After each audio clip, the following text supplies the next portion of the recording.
a back-to-back. It's going to be a unique night. I know it's not about you, but just the thought on facing a guy in Todd McClellan that was, I don't know if he was a mentor for you, but certainly a guy that helped pave the way for you to have some of the opportunities you've gotten. Yeah, absolutely. And I would use that word, mentor, for sure. Someone that I have a huge amount of respect for, not only as a hockey coach, but also as a person.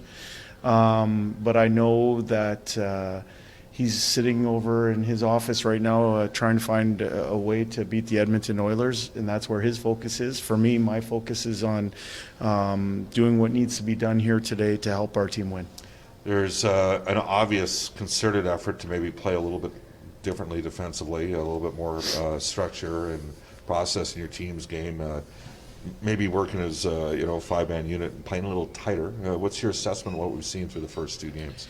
Well, first of all, I'd say we've gotten some really good goaltending from both Mike Smith and Stuart Skinner. So that's always the key thing to putting up good defensive numbers is that type of goaltending, and they've both been excellent for us. I think we've put a lot of import on certain parts of our defensive game. One of the things that we've been talking to our players about is just, having teams have to work through five people and not just be so spread out or piecemeal.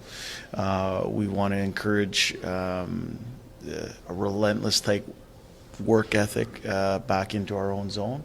And through two games, there's a lot of positive signs.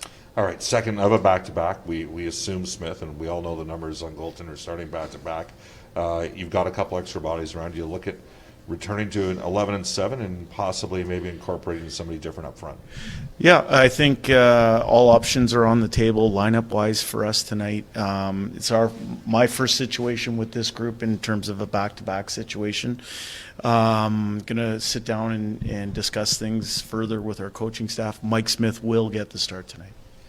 Jay, you mentioned on Saturday that in addition to preparing for your first practice, you were also concerned with how your team would travel down here.